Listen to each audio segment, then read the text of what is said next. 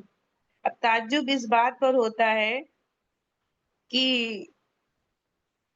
جو گھوڑے ہیں وہ اپنے مالک کے کہنے پہ اتنا کچھ کر جاتے ہیں، اور ہم اپنے مالک کے کہنے پہ کیا کیا کرتے ہیں، تو ہمیں اپنا محاسبہ کرنا چاہیے۔ اور یہ جو سینٹنس ہے کہ ان الانسان لربہ لکنود، اب اس میں اگر ہم دیکھیں تو کتنی تاکید اللہ تعالیٰ لے کے آئے ہیں۔ ایک تو انا کی تاکید ہے، انا کا ترجمہ کیا کرتے ہیں ہم لوگ، بے شک، پھر اس کے بعد میں آ رہا ہے لکنود، پھر لام تاکید بھی ہے، پھر کنود کا لفظ آ رہا ہے کہ بہت بڑا ناشکرا ہے۔ جیسے کنود غفور کے وزن پہ لے لیجئے تو غفور کا ہم لوگ کیا کہتے ہیں، اللہ تعالیٰ غفور الرحیم ہے، بہت بخشنے والا ہے، تو یہ مبالغے کا صیغہ ہے۔ تو خالی ہم ناشکرا نہیں کہیں گے، ہم کہیں گے بہت بڑا ناشکرا ہے۔ کیا کہہ رہے ہیں اللہ تعالیٰ، تین تاکید لے کے آ رہے ہیں، انا کی تاکید ہے، پھر لامی تاکید ہے، پھر یہ جو وزن لے کے آ رہے ہیں لکنود غفور فعول کے وزن پہ، کہ بہت بڑا ناشکرا ہے۔ یہ بات اللہ تعالیٰ کو شکایت ہے بندوں سے کہ کتنا بڑا بندہ ناشکرا ہے۔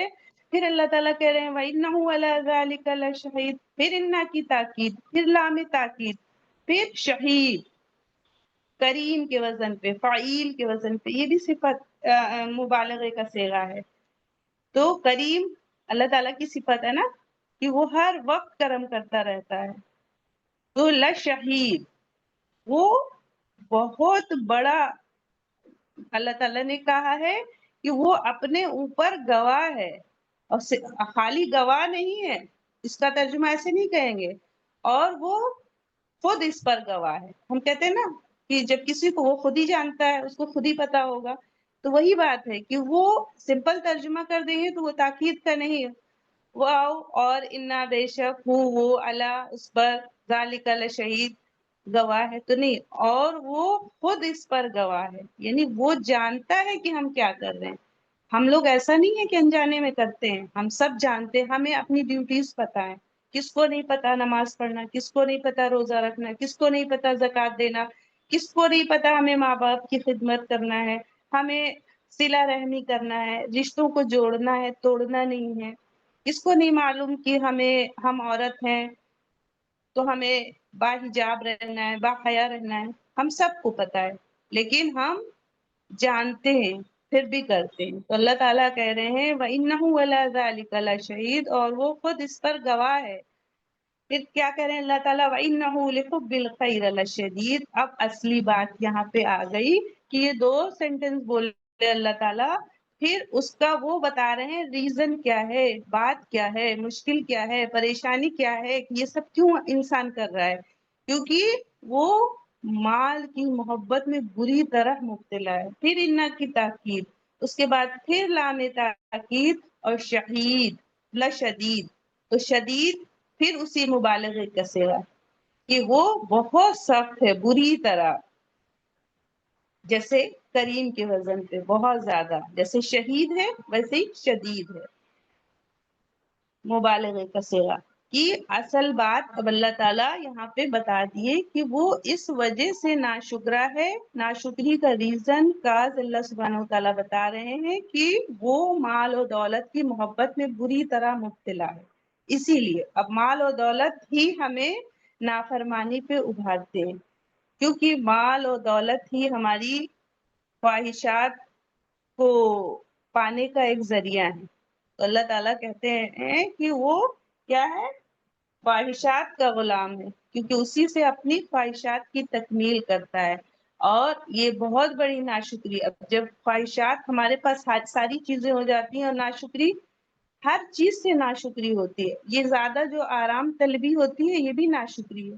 اب ہم یہاں کلاس میں بیٹھے ہم بول رہے ہیں آپ سن رہے ہیں, اب ہم کہیں ہم بڑی محنت کر رہے ہیں, ارے مجھے ہیڈک ہو گیا, بہت پریشان. یہ کوئی محنت کا کام ہے؟ ابھی ہم میں سے کسی کو گھوڑے کی طرح جہاد پہ نکلنا ہو, اسے پتا ہو جائے کہ ہم جائیں گے اور تو مر جائیں گے, تو ہم میں سے بتائیے کتنے لوگ اٹھیں گے؟ کوئی اٹھے گا؟ کوئی نہیں اٹھے گا. اور اٹھے گا بھی اگر ہم پہ فرض کر دیا جائے, ہمیں گھر سے مار کے نکالا بھی جائے کہ نہیں آپ کو نکلنا ہے اللہ کی راہ میں, تو ہم نکلیں گے بھی تو ہم سائڈ سائڈ جائیں گے, گھوڑے کی طرح جا کے جماعت کے بیچ میں نہیں گھس جائیں گے. تو گھوڑا اپنے مالک کے کہنے پہ جا کے بیچوں بیچ میں گھس جاتا ہے, رات کو بھی چلتا ہے. گھوڑے کا بھی دل کرتا ہوگا کہ گدھے کی طرح ہم اپنا پڑے رہیں اور ڈسٹ میں ادھر ادھر الٹتے پلٹتے رہیں, سوتے رہیں, لیکن خواہشات کو مارنا پڑتا ہے. جب ہمیں کسی سے محبت ہو جاتی ہے تو اس کے لیے ہم اپنی خواہشات کو مار دیتے ہیں. ہم اپنے ماں باپ کی ہر بات کیوں مان لیتے ہیں, کیوں ایکسپٹ کر لیتے ہیں؟ کیونکہ ہم ان سے محبت کرتے ہوتے ہیں نا, اسی لیے ایکسپٹ کر لیتے ہیں. ہم اپنے ہسبینڈ کی ہر بات کیوں مانتے ہیں؟ کیونکہ ہمیں ان سے محبت ہوتی ہے کہ ان کو تکلیف ہوگی, ٹھیک ہے وہاں نہیں جانا ہے تو ہمیں نہیں جانا. تو اللہ تعالیٰ یہیں بتا رہے ہیں کہ وہ مال کی محبت سے ایسی وہ کرتا ہے. تو اصل ریزن کاز یہ ہے ہمارا مال ہے. تو ہم سب کو یہ غور و فکر کرنا چاہیے کہ یہ مال آزمائش ہے, اور اللہ تعالیٰ نے کیسے گھوڑوں کی مثال دی, یہ انتھک محنت کرتا ہے اور کبھی نہیں اف کرتا ہے جہاں اس کا مالک اشارہ.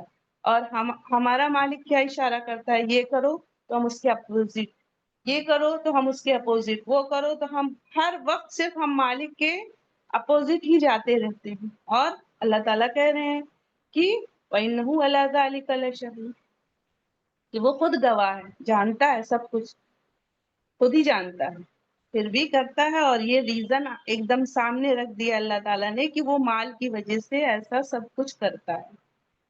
اس کے بعد آگے آ رہا ہے أَفَلَا يَعْلَمُ إِذَا بُعْثِرَ مَا فِي الْقُبُورِ وَحُصِّلَ مَا فِي الصُّدُورِ إِنَّ رَبَّهُمْ بِهِمْ يَوْمَئِذٍ لَخَبِيرٌ.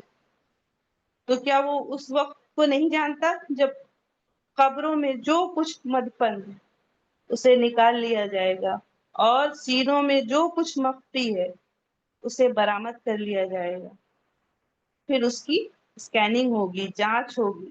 یقیناً ان کا رب اس روز ان سے خوب باخبر ہوگا. تو یہ بہت دل کو ہلا دینے والی بات ہے کہ یعنی مرے ہوئے انسان جہاں جس حالت میں بھی پڑے ہوں گے وہاں سے ان کو نکال کر زندہ کیا جائے گا, انسانوں کی شکل میں اٹھائے جائیں گے, پھر کلیکٹ کیے جائیں گے. اور پھر کیا ہوگا, یعنی دلوں میں جو ارادے, نیتیں, جو اغراض, مقاصد, جو خیالات و افکار اور ظاہری افعال کے پیچھے جو باطنی محرکات یعنی جو باطنی موٹیوز ہیں چھپے ہوئے ہیں, وہ سب کھول کر رکھ دیے جائیں گے اور ان کی جانچ ہوگی. پھر اس کے بعد میں اچھائی کو الگ کر لیا جائے گا اور برائی کو الگ کر دیا جائے گا. پھر اس کے بعد میں یہ فیصلہ ہوگا کہ اب ہونا کیا ہے. اب انسان نے کیا کچھ کیا ہے اسے سب کچھ پتا ہے. اب اللہ تعالیٰ کہہ رہے ہیں جو دل میں چھپے ہوں گے وہ بھی موٹیوز باہر لے آئے جائیں گے. اب ہم سب اپنا محاسبہ کریں کہ ہم جو بھی کام کر رہے ہیں وہ ہم کس لیے کر رہے ہیں. کہ اللہ تعالیٰ تو کہہ رہے ہیں دل کی بھی جانچ ہوگی. اور دنیا میں اس ایسا تو کوئی انسٹرومنٹ نہیں ہے جو دل کی جانچ کر کے بتا دیں. اب سپوز ابھی یہ قرآن کی کلاس چل رہی ہے, ہم لوگ اتنا اس میں انوالو ہیں, اب ہمارا اندر کا ارادہ کیا ہے کہ ہم اس سے خوب سارے پیسے کمائیں گے, یا ہم اس سے لوگوں کو اس لیے موڑیں گے تاکہ لوگ برائی کو چھوڑ کے اچھائی کو اڈاپٹ کریں.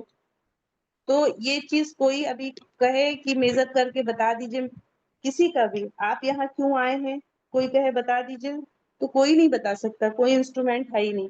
تو اللہ تعالیٰ کیا کہہ رہے ہیں کہ وہ دل کی بھی جانچ کریں گے. تو ہمیں اپنا محاسبہ کرنا چاہیے کہ ہم جو بھی کام کر رہے ہیں اللہ تعالیٰ کے لیے کر رہے ہیں یا پھر ہمارا کچھ اور مقصد ہے، کسی اور مقصد کے لیے ہم کر رہے ہیں۔ اور گھوڑے سے ہمیں سبق لینا چاہیے کہ وہ کس قدر اپنے مالک کا وفادار ہے، جبکہ اس کے مالک نے صرف کیا دیا ہے، اسے کھانا دیا ہے اور وہ اشارے پہ ناچتا ہے۔ اور ہمارے خالق نے ہمیں کیا کیا دیا ہے، اس میں سورہ ابراہیم میں اللہ تعالیٰ نے کیا کہا ہے، فَآتَاكُم مِّن كُلِّ مَا سَأَلْتُمُوهُ وَآتَاكُم مِّن كُلِّ مَا سَأَلْتُمُوهُ وَإِن تَعُدُّوا نِعْمَةَ اللَّهِ لَا تُحْصُوهَا إِنَّ الْإِنسَانَ لَظَلُومٌ كَفَّارٌ۔ اور تم نے جو کچھ مانگا اس نے اس میں سے جو تمہارے لیے مناسب تھا تمہیں دیا، اور اگر تم اللہ تعالیٰ کی نعمتوں کو شمار کرنے لگو تو شمار بھی نہیں کر سکتے۔ حقیقت یہ ہے کہ انسان بہت بے انصاف، بڑا ناشکرا، خالی ناشکرا نہیں ہے، اللہ تعالیٰ کہہ رہے ہیں بڑا ناشکرا ہے۔ کئی جگہ پہ قرآن کریم میں یہ بات آئی ہے کہ انسان بڑا ناشکرا ہے، بڑا ناشکرا ہے۔ اللہ تعالیٰ نے کیا کہا ہے، وَمَا خَلَقْتُ الْجِنَّ وَالْإِنسَ إِلَّا لِيَعْبُدُونِ، میں نے جنات اور انسانوں کو صرف اپنی عبادت کے لیے پیدا کیا ہے۔ تو جب مجھے یہ بات پتہ چل گئی کہ ہم اللہ تعالیٰ کی عبادت کے لیے آئے ہیں تو پھر کیوں ہم الٹے چلے جا رہے ہیں؟ ہمیں سوچنا چاہیے، ذرا سا ایک سیکنڈ کے لیے صرف رک کے ہم سوچ لیں تو ہماری آنکھیں کھل جائیں گی۔ اور پھر کاز ریزن اللہ تعالیٰ نے بتا دیا ہے کہ وہ مال و دولت کی محبت میں بری طرح مبتلا ہے، یہی چیز ہمیں اللہ کے غلامی سے روک رہی ہے۔ اسی چیز کی وجہ سے ہم اللہ کے بندے نہیں بن پا رہے ہیں۔ عبد مینس ہوتا ہے بندہ، غلام، جو اپنے مالک کے کہنے پہ چلے نہیں، دوڑ کے آ جائے۔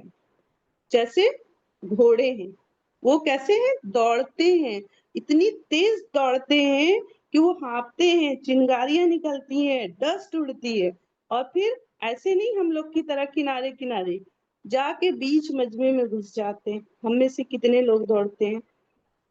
اب جنگ احد کا واقعہ لے لیجئے، کیسے صحابہ کرام گھائل پڑے تھے اور پتہ چل گیا کہ واپس آ رہے ہیں لوگ، پھر سے کھڑے ہو گئے لڑنے کے لیے۔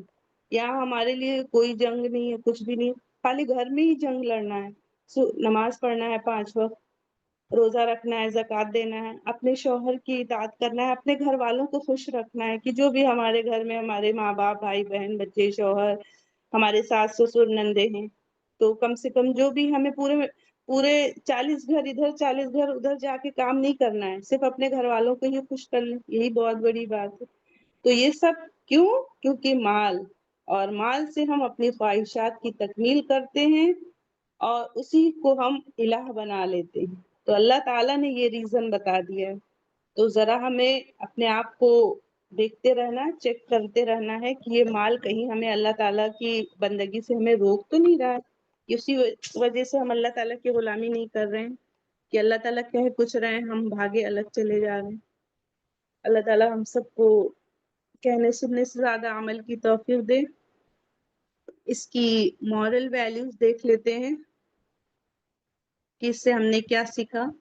تو فرسٹ پوائنٹ ہے، انسان دنیاوی دوڑ دھوپ میں لگ کر اپنے رب کی نعمتوں کو بھول جاتا ہے۔ اللہ تعالیٰ نے جان و مال، طاقت اور وقت عطا کیا ہے، ان کا حق ادا کرنا ضروری ہے۔ جو بھی نعمت اللہ تعالیٰ نے دی ہے ہمیں، یہ جو بھی جان دی، مال دی، تو ہمیں کیا کرنا ہے، اس کا ہر چیز کا حق ہے، ان کا حق ادا کرنا۔ ہمیں آنکھیں دی گئی ہیں تو ہمیں اس سے اچھی چیزیں دیکھنا ہے، قرآن دیکھنا ہے، اس سے ہمیں سیریل نہیں دیکھنا ہے کہ ہم پاکستانی ڈرامے دیکھ رہے ہیں، تو یہ اس لیے نہیں دیا گیا ہے۔ اس سے ہمیں یہ نہیں دیکھنا ہے کہ آج کل کون سا فیشن چل رہا ہے، کون سا ٹرینڈ چل رہا ہے، ہمیں شارٹس نہیں دیکھنے ہیں۔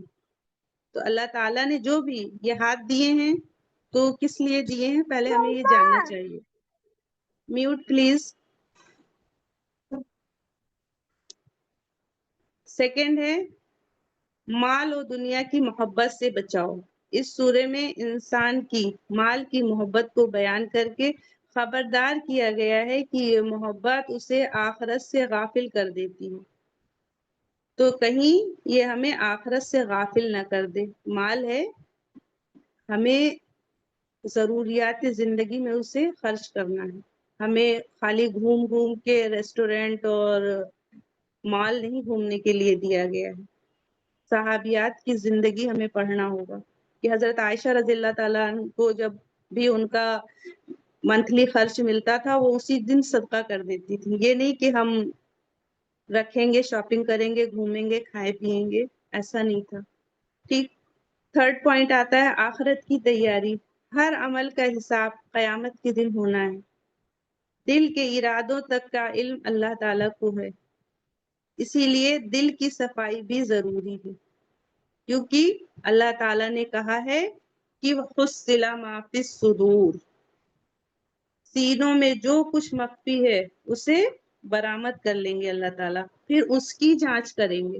بڑی بڑی پلاننگ چلتی ہے ہر وقت. ہم لوگوں کا دل اب صرف اور صرف پلاننگ میں رہتا ہے. اب یہ ہو گیا ہے تو اب یہ ہو گیا تو وہ، اور اس کی پلاننگ نہیں ہوتی ہے کہ اب ہم کیسی عبادت کریں گے، آنے والی زندگی ہمیں کیسے گزارنا ہے. اس کی پلاننگ نہیں ہوتی ہے، صرف اور صرف دنیاوی پلاننگ چلتی رہتی ہے. تو ہمیں کیا کرنا ہے؟ اپنے دل کی صفائی کرنا ہے. فورتھ پوائنٹ ہے ایمان کے ساتھ عمل کی اہمیت.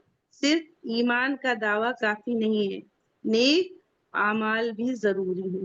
خالی ہم کہہ دیں ہم ایمان والے ہیں، مومن ہیں، تو ہم جنت نہیں چلے جائیں گے. ایمان کے ساتھ عمل صالح ضروری ہے.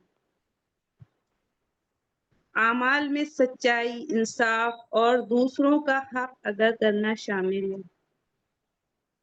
حقوق العباد ہمیں اللہ تعالیٰ نے کہا ہے نبھانے کو، تو وہ بھی کرنا ہے کہ جس کا جو حق ہے اسے دینا ہے، اور حقوق اللہ بھی نبھانا ہے. ففتھ پوائنٹ ہے قربانی اور وفاداری کا جذبہ. گھوڑوں کی دوڑ اور جان کی بازی لگانے کی مثال دے کر بتایا ہے کہ جب جانور اتنا وفادار ہے تو انسان اپنے رب کے لیے کیوں نہیں. تو ہمیں بھی اپنے خالق کی رضا کے لیے کام کرنا چاہیے. قرآن کیا اشارہ کر رہا ہے؟ اور بے شک انسان مال کی محبت میں سخت ہے. تو ہمیں مال کی محبت کم کرنا ہے. اس کے لیے علماء نے بتایا ہے کہ ہمیں صدقات و خیرات خوب کرنا چاہیے، کیونکہ وہی چیز ہے جو ہم نے اپنے اکاؤنٹ میں جمع کر دی. جو بھی ہم نے صدقات و خیرات کر دی وہ ہم جائیں گے پا لیں گے. باقی ہم مریں گے تو ہم سب یہیں چھوڑ کے چلے جائیں گے، ہم وہاں کچھ بھی نہیں پائیں گے. جو ہم نے صدقات و خیرات کر دیا وہی ہمیں ملے گا وہاں جا کے، باقی کچھ بھی نہیں ملے گا. کہ ہم سوچتے ہیں کتنا اپنی اولادوں پہ لگا دیں، اور وہ اولاد اگر بے نمازی ہے یا دین سے پھر گئی ہے. سب سے بڑا آج کل تو بے حیائی ہے جو فحاشی پھیلی ہوئی ہے، تو ہمیں اس سے کچھ نہیں ملنے والا. تو ہمیں خوب صدقات و خیرات کرنا چاہیے اور اپنے بچوں کو خوب دین سکھانا چاہیے، تاکہ وہ ہمارے لیے عذاب جاریہ نہ بنے. ہم کہتے ہیں ہماری بچی ہماری بات ہی نہیں سن رہی، ہمارے بچے ہماری بات ہی نہیں سن رہے.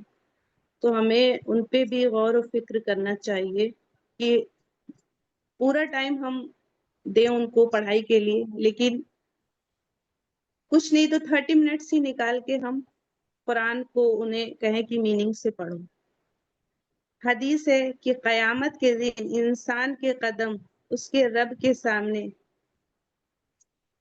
جما دیے جائیں گے، ہٹیں گے نہیں جب تک وہ 5 چیزوں کا حساب نہ دے دے. اس کی زندگی کہ اس نے کہاں لگائی، پھر اس کی جوانی، کیونکہ جوانی کہاں، اللہ تعالیٰ کو بھی جوانی کی عبادت پسند ہے، تو جوانی کہاں لگائی، پھر اس کا مال کہاں سے کمایا اور کہاں خرچ کیا، اور اس کا عمل، اس پر کتنا علم حاصل کیا اور کتنا عمل کیا.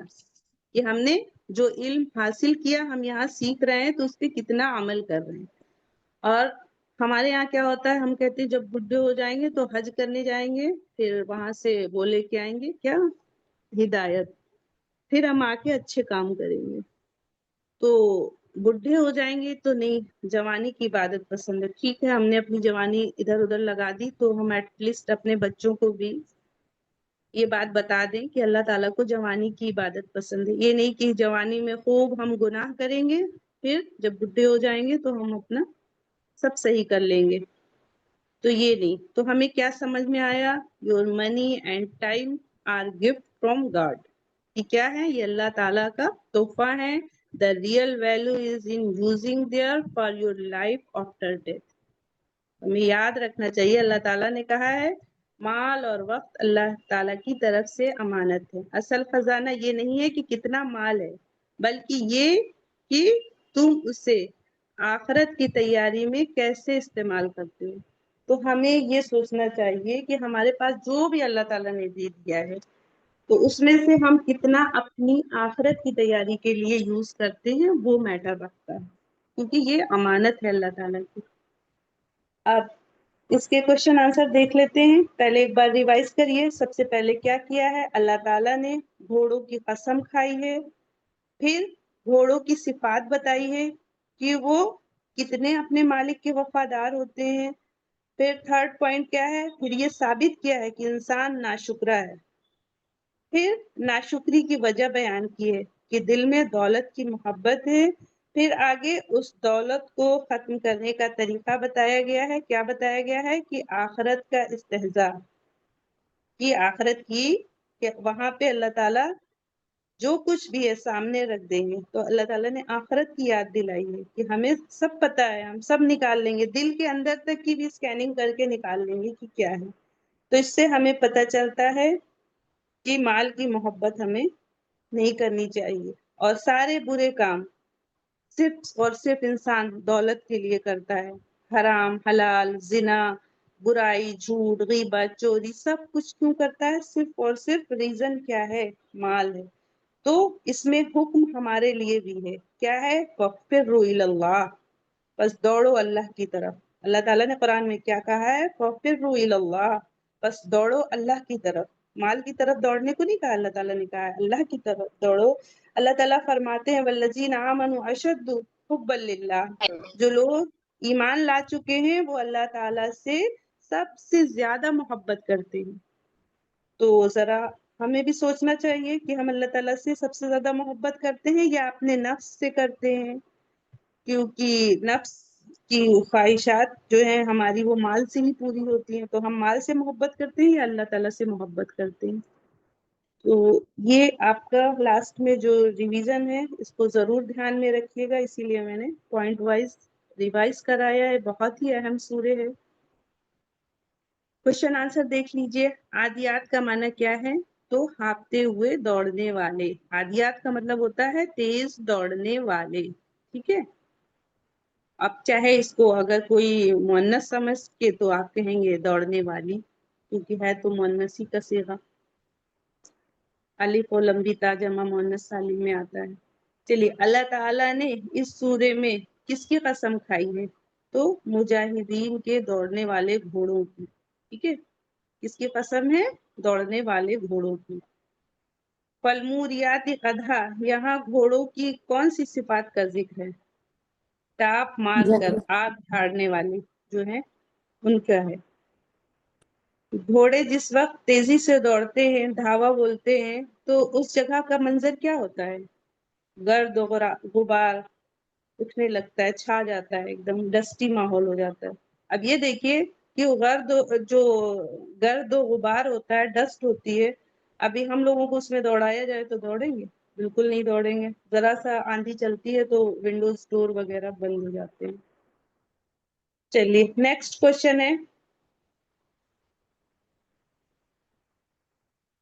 گھوڑے کس کے اشارے پر اپنی جان کی پرواہ کیے بغیر میدان جنگ میں گھس جاتے ہیں؟ تو کس کے اشارے پہ؟ اپنے مالک کے.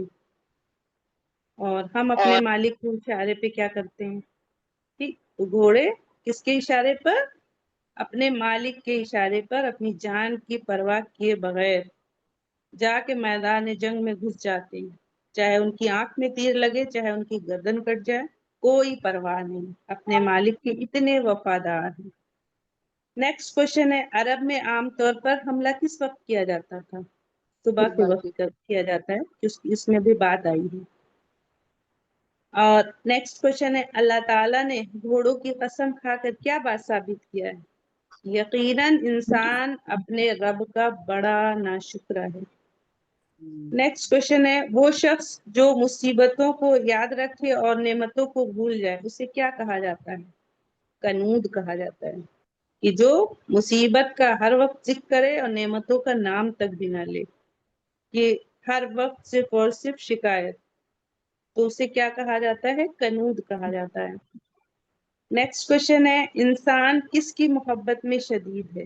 مال کی محبت۔ ہاں، انسان اللہ تعالیٰ کو کب یاد کرتا ہے اور کب بھول جاتا ہے؟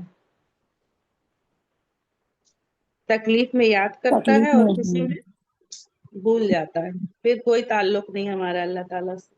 پھر جب ہماری خوشی ہوتی ہے تو ہم اپنی شادیوں میں کیا کرتے ہیں؟ ہر وہ کام کرتے ہیں جو اللہ تعالیٰ کو بالکل ناپسند ہو۔ نیکسٹ کوشچن ہے رب کا ناشکرا ہونے پر کون گواہ ہے؟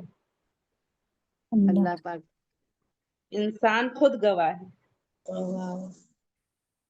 نیکسٹ کوشچن ہے شکر کرنے سے کس چیز میں اضافہ ہوتا ہے؟ مال، نعمتوں میں۔ ہاں، مال اور نعمت میں۔ اللہ تعالیٰ نے کہا ہے نا کہ تم شکر کرو میں تمہیں لَأَزِيدَنَّكُمْ اور زیادہ دوں گا۔ نیکسٹ کوشچن ہے انسان کی ساری قربانی محنت کس کے لیے کرتا ہے؟ دنیا کے لیے یا آخرت کے لیے؟ دنیا کے لیے۔ دنیا کے لیے۔ اللہ تعالیٰ قیامت کے وقت کس کو ظاہر کر دے گا؟ دل کے سینوں میں چھپے ہوئے جو ہوں گے سب ظاہر کر دے گا۔ نیکسٹ کوشچن ہے سینے کی چھپی باتوں سے کیا مراد ہے؟ ارادے، نیتیں، جو بھی سوچا ہے، جو راز، جو مقاصد، جو موٹیوز چھپے ہوئے ہیں وہ چیزیں ہیں۔ نیکسٹ کوشچن ہے اللہ تعالیٰ ہر وقت کہاں پر پوری خبر رکھنے والا ہے؟ دنیا میں بھی اور آخرت میں بھی۔ ٹھیک ہے، اللہ تعالیٰ پوری خبر دنیا میں بھی رکھنے والا ہے، کیونکہ اس میں ہے نا کہ اللہ تعالیٰ پوری طرح لاسٹ والی آیت میں باخبر ہے، تو ایسا نہیں ہے کہ ہم سمجھ لیں دنیا میں نہیں ہے آخرت میں ہی ہوگا، دنیا میں بھی لائیو ریکارڈنگ چل رہی ہے، سارے لیکچر ریکارڈڈ ہیں، پوری زندگی ہماری ریکارڈڈ ہے، چاہے ہم کمرے کے اندر موبائل میں کچھ دیکھ رہے ہیں، چاہے ہم اوپن آسمان کے نیچے دیکھ رہے ہیں، اللہ تعالیٰ سمجھ رہا ہے کہ ہمارے موبائل میں سیریل چل رہے ہیں، کہ مووی چل رہی ہے، کہ شارٹس چل رہے ہیں، کہ فیس بک چل رہا ہے، کیا چل رہا ہے، کہ قرآن چل رہا ہے، اللہ تعالیٰ نوز بیسٹ، تو اللہ تعالیٰ دونوں جگہ میں باخبر ہے۔ نیکسٹ کوشچن ہے اس سورے کا اہم پیغام کیا ہے؟ تو اس کا اہم پیغام ہے انسان اللہ تعالیٰ کی دی ہوئی نعمتوں کی ناشکری کرتا ہے۔ اس کا مرکزی موضوع ہے اس سورے میں انسان کی ناشکری اور دنیا کی محبت کو بے نقاب کیا گیا۔ انسان اپنے رب کی بے شمار نعمتوں کے باوجود دنیا کی مال و دولت میں مشغول رہتا ہے اور آخرت کو بھول جاتا ہے، لیکن قیامت کے دن ہر راز کھل جائے گا اور ہر شخص اپنے اعمال کا بدلہ ضرور پالے گا۔ تو اللہ تعالیٰ ہم سب کو ہدایت دے کہ ہم اللہ تعالیٰ کے بندے بن کر رہے ہیں، اور اللہ تعالیٰ نے اپنی نعمتوں کا ذکر کیا ہے کہ اللہ تعالیٰ نے انسان کو پیدا کیا، پھر بہترین صورت میں بنایا، اللہ تعالیٰ نے کہا ہے نا لَقَدْ خَلَقْنَا الْإِنسَانَ فِي أَحْسَنِ تَقْوِيمٍ، پھر اللہ تعالیٰ نے کہا ہے سورہ بقرہ میں زمین کو بچھونا یعنی مثل فرش بنا دیا، آسمان کو چھت بنا دیا، پھر اللہ تعالیٰ نے کہا ہے نا سورہ انعام میں پانی کی نعمت، بارش برسائی جس سے کھیتی باغات اور اناج اگائے، پھر اللہ تعالیٰ نے کہا ہے نا کہ رات کو آرام کا ذریعہ بنا دیا، اور کیسے نیند اور سکون اللہ تعالیٰ جب ہم تھک جاتے ہیں تو دے دیتا ہے، پھر کیسے روشنی کی اللہ تعالیٰ نے جس میں ہم کام کرتے ہیں، جانوروں کو ہمارے لیے بنا دیا، مچھلی موتی جہاز سب سورہ نحل میں ذکر ہے، تو یہ ساری چیزیں اللہ تعالیٰ نے ہمیں دی ہوئی ہے۔ اللہ تعالیٰ ہمیں اپنے شکر گزار بندوں میں شامل فرما لے، آمین۔ سبحان اللہ و بحمدہ، سبحانک اللہم و بحمدک، نشهد أن لا إله إلا أنت نستغفرك ونتوب إليك سبحان ربك رب العزة عما يصفون وسلام على المرسلين والحمد لله رب العالمين. السلام عليكم ورحمة الله وبركاته. وعلیکم